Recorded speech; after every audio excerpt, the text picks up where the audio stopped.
História. E o foco de hoje é um momento que ficou marcado por ser um intervalo na nossa política, o período regencial.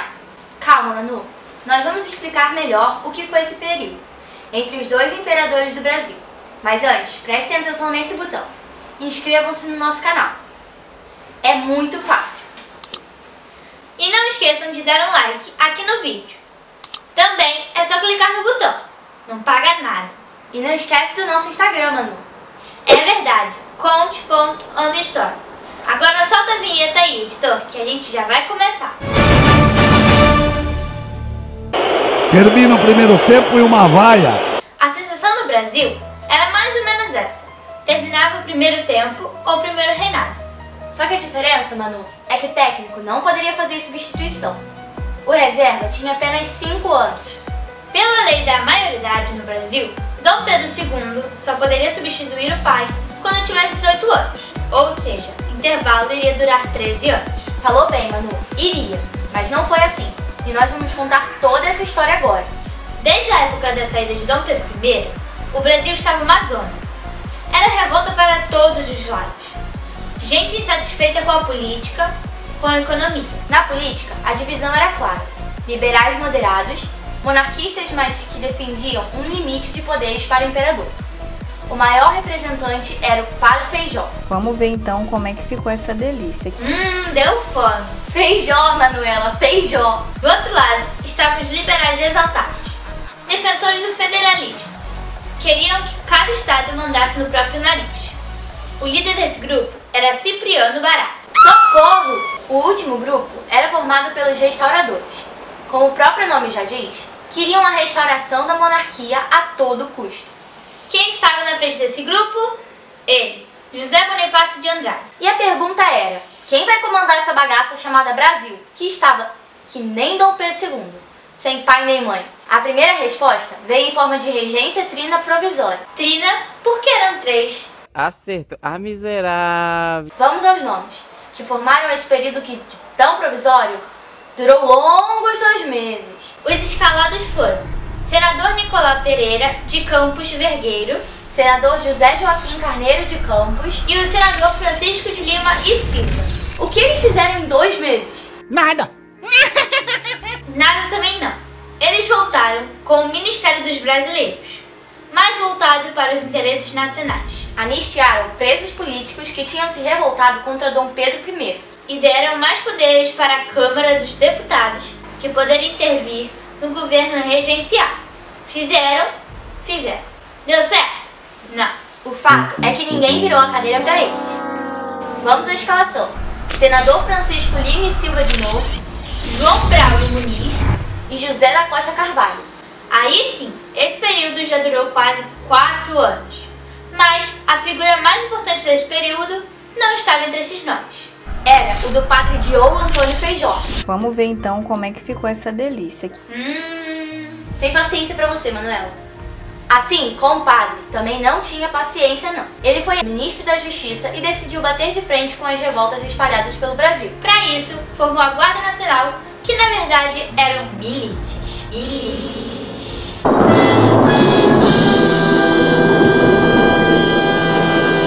Nossa, esse nome dá até arrepio. Mas sabe a expressão coronel, que a gente vê em muitas novelas de época? Pois é, nasceu exatamente desse período. Os coronéis eram personagens concretos e visíveis, conhecidos e frequentemente compadres. Protegiam seus amigos, seus dependentes, seus aliados, através de atos reais e não de palavras. Em troca dos favores e da proteção dos coronéis, os eleitores davam seus votos, favorecendo os candidatos indicados por esses coronéis. Para se tornar um miliciano, os fazendeiros ou donos da terra iam lá no Feijó e compravam o título de coronel. Esses novos coronéis passaram a ter grande influência sobre as eleições no Brasil, pois usavam de sua força para influenciar eleitores no chamado voto de cabresto. Mas isso é outra história. Com o nascimento dessas milícias, os militares não gostaram nada e passaram a se revoltar contra o governo regencial. Feijó continuou com um pulso forte nessas questões, porque ele tinha um interesse. Ser o chefe da bagaça toda. Ele queria mandar em tudo. E como, mais uma vez, ninguém virou a cadeira para a regência permanente, o caminho estava aberto para a regência una de padre Diogo Antônio Feijó, que começou em 1835. Seu grande adversário era José Bonifácio, que acabou se retirando da carreira política. Aí o caminho ficou aberto. Esses acontecimentos só foram possíveis por causa do Ato Institucional de 1834, que mudou itens da Constituição de 1824.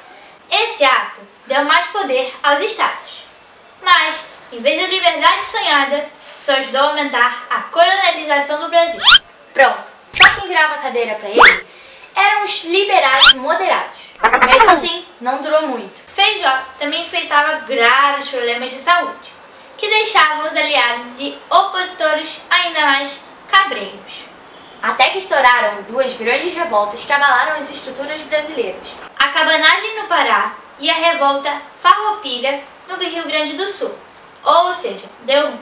Já, nós vamos explicar o que foram essas revoltas. Doente, sem apoio e com os próprios aliados desvirando a cadeira, só restou o Feijó renunciar em 1837. Caminho aberto então para a regência una de Araújo Lima. Pedro Araújo Lima, fazendeiro pernambucano, tudo o que os conservadores queriam. Ele assumiu em 1838 e nada das revoltas aclamaram. Em maio de 1840, fez ajustes nos ajustes da Constituição. Ou seja, falando em português claro, ninguém se entendia por aqui. E surgiu com muita força a ideia de acelerar a coroação de Dom Pedro II, mesmo com 15 anos. Vários grupos se reuniram no chamado Clube da Maioridade. Eles entendiam que só voltando a ter um imperador o Brasil se aclamaria. E assim, foi feito em julho de 1840, o golpe da maioridade foi dado. E Dom Pedro II, coroado dando início ao segundo reinado, acreditem se quiser, nesse momento, as três cadeiras viraram juntas.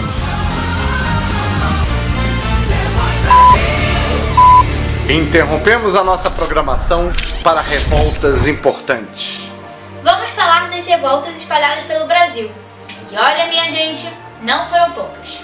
A cabanada estourou em 1832, em Pernambuco, e durou 3 anos.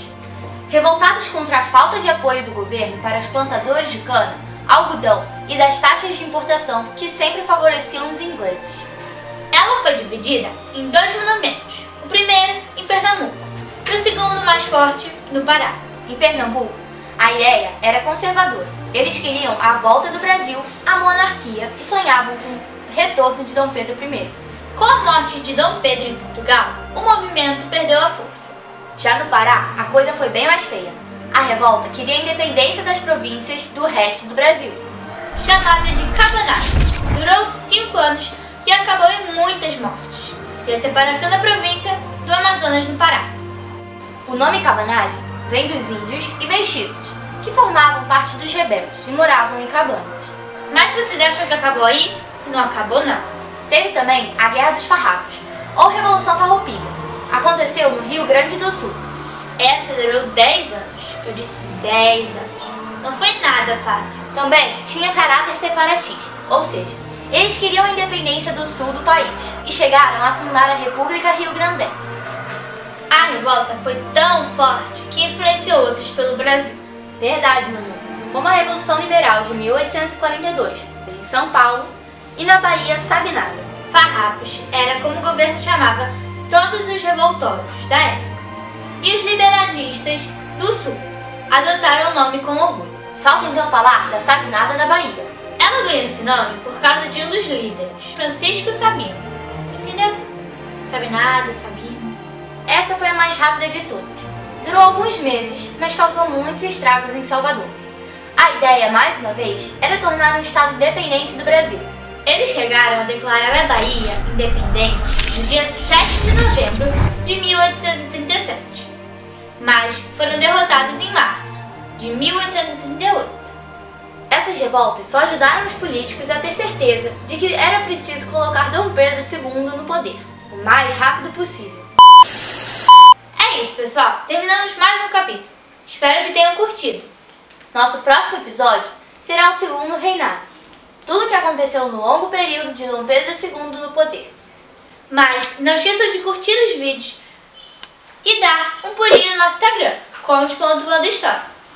Pessoal, se inscrever no nosso canal faz toda a diferença e é muito fácil, basta dar um clique. Valeu, galera! Até a próxima! Tchau!